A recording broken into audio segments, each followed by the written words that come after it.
राज्यातल्या अनेक जिल्ह्यांमध्ये पाऊस पडत नसल्यानं शेतकरी जो आहे तो चिंताग्रस्त पाहायला मिळतो। मात्र मान्सूनची स्थिती नक्की काय आहे, मान्सून कुठपर्यंत आलेला आहे? गेल्या काही दिवसांपूर्वी मान्सूनमध्ये खंड पडलेला होता, मात्र आता सद्यस्थिती नक्की काय आहे आपल्यासोबत जाणून घेण्यासाठी स्वतः IMDचे हवामानशास्त्रज्ञ SD सानप सर आहेत। सर, हे सांगा की मध्यंतरी मान्सूनच्या काही प्रगतीमध्ये खंड पडलेला होता, सध्या मान्सूनची स्थिती काय आहे, मान्सून कुठपर्यंत आला? येस, मागच्या काही दिवसांपासून आपण बघत होतो की महाराष्ट्रामध्ये किंवा अरबी समुद्रामध्ये सुद्धा मान्सून थांबलेला होता, त्याची प्रगती काही झालेली नव्हती।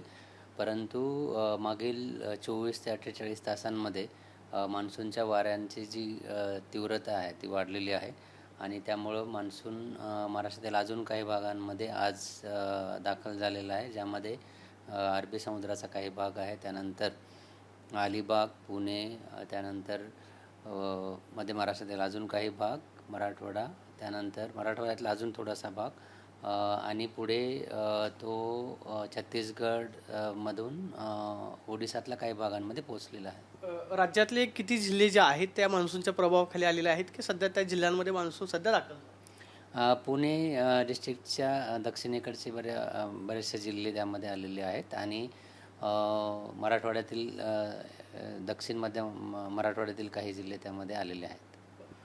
आत्ताची जी मान्सूनची स्थिती आहे त्याच्यामध्ये काही खंड पडेल असं वाटतं का? सध्याची त्याची प्रगती जी आहे ती नक्की कशी आहे? पुढील 48 तासांमध्ये कुठे कुठे पाऊस पडण्याची शक्यता आहे? येणाऱ्या 48 तासांमध्ये मुंबईसह इतर उत्तरेकडचे जे अजून काही डिस्ट्रिक्ट्स आहेत त्यामध्ये सुद्धा मान्सून दाखल होण्याचे चान्सेस आहेत आणि येणाऱ्या 8 ते 10 दिवस मान्सून प्रोग्रेस होण्यासाठी किंवा मान्सून सक्रिय असण्यासाठी अनुकूल वातावरण आहे।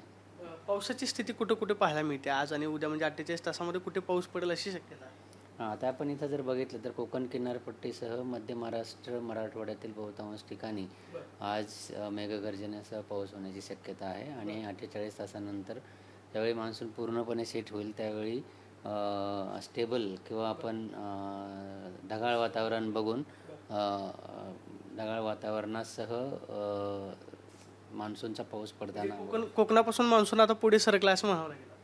हां, कोकण किनारपट्टीचा जो रत्नागिरीमध्ये तो थांबलेला होता, त्यानंतर तो आता पुढे सरकून अलिबागपर्यंत तो पोहोचलेला आहे। मराठवाड्याच्या दक्षिणेकडच्या भागामध्ये तो पोहोचलेला आहे। आपण पाहतोय की गेल्या काही दिवसांपूर्वी मान्सूनमध्ये जो खंड पडलेला होता तो आता मान्सून पुणे असेल, त्याचबरोबर मराठवाडा आणि कोकण किनारपट्टीचा भाग जो आहे त्या भागामध्ये दाखल झालेला आहे आणि त्या पुढील 48 तासामध्ये ज्या भागामध्ये तो दाखल झाला मेघगर्जनेसह पाऊस होईल अशी शक्यता SD सानप सरांनी व्यक्त केलेली पाहायला मिळते। Camera person Sushant Raut, Pradeep Kapse, TV9 Marathi, Pune.